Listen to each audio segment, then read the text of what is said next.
Logan, I'm going to say this to you man to man because I know you can take it. Putting you in a business program is out of the question. Sir, I can improve. You're just not mentally up to it. Sir, you're not... You've been diagnosed with ADHD. Your math grades are catastrophic. You're disorganized. You're hyperactive. This is you. This is what you want. But you will not get there because you can't focus. But I can get there. I can. I'm willing to put in the work, sir. He already is. His grades are going up. It's too little, too late. Just sign up this form so that we can put you in a special needs class. Special needs? Is that really necessary? Will he not be able to graduate? It's what's best for you, Logan. Remember, your limitations drastically reduce our options here.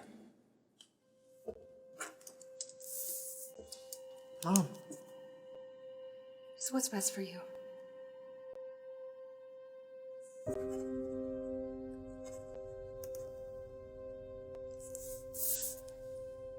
Let us secure your future, son.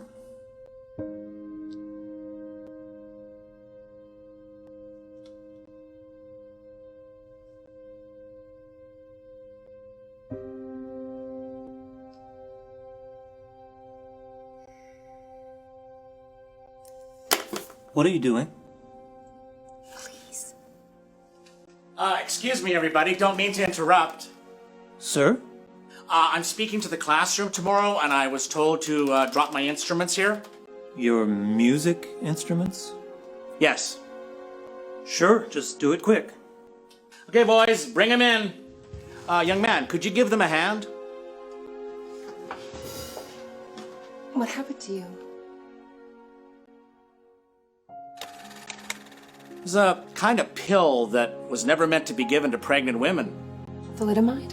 What's thalidomide? It was a sedative, and it was supposed to be so safe, they thought that anybody could take it. Pregnant women were prescribed thalidomide in the late 50s and 60s as a treatment for morning sickness or insomnia. Distillers paid £33 million in compensation to nearly 460 children. Some were blind, deaf or brain damaged. My birth family were consulted to sign papers and just give me up. Remember, in 1960, babies born with severe handicaps, they had no life. But enter my life, the changers. Hilda and Jack Law. Hilda was my foster mom and became the only mom that I would know. What are your answers to the problem of having a handicapped child like this? They should be treated as normal as other children, and if they're in a place like this with all disabled themselves, they'll notice their disability more than what they would if they was amongst normal children. She saw something that nobody else could see, and that was indeed positive potential. I had to make my bed every morning before school. I had to pick up my toys every night before bed. I had to vacuum the carpet 3 times a week because Mother expected neatness, wondering every single day, do you really love me? Then one day, I found a piano. I'm looking at my feet, I'm watching the piano, and I'm thinking, I'm gonna suck at this too. But Mom heard me play. She came racing down to the basement and she says, "Was that you?" And then she stood behind the piano crying. You know, I'd ask my mother later, "Why did you cry behind the piano that day?" She said, "You don't really understand, do you? How hard it was to be with you every day, to see the looks, to see the stares, to hear the insults.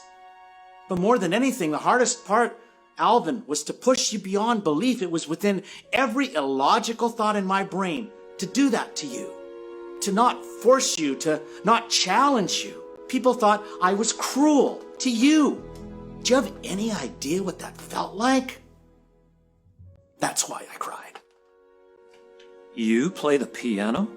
Well, maybe if you could do that, then I could too. Listen, your situation is very, very different. We're not playing musical instruments here.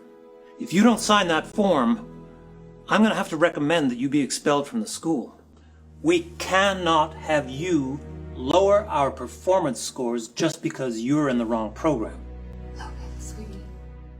I can't afford any other school. Exactly. I understand. That's the reality of the situation.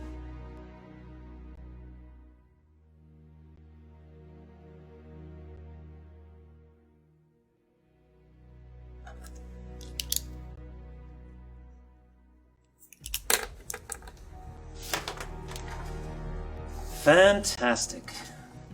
Do not be too hard on yourself, Logan. You never could have done it. I mean, even you, Mr. Alvin, could never have played the drums. There's no shame in that. It's just better to see it now so you don't waste a lot of energy for years to come.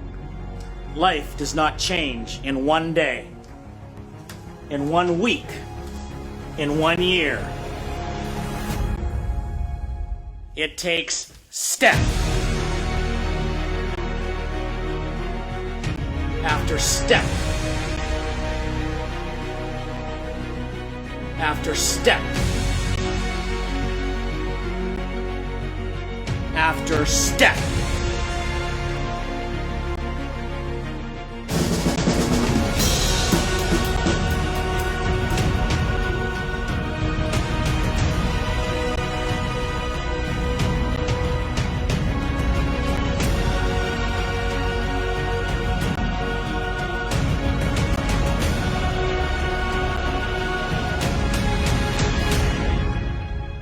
The most important thing I learned in my professional life is that you earn joy. It's not a human right. You attain success. I got a label. It's fixed right on my forehead. You know, it used to bug me until it occurred to me. I just have to change what the label says. What about you, Logan? Can you succeed in spite of your ADHD? Or because of it?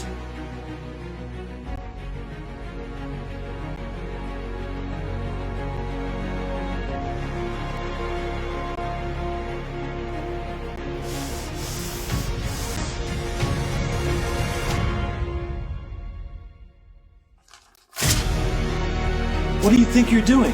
I'm changing the label. I'm not in that box, Mr. Adams. That's your box. They're your limitations, and they're my superpowers.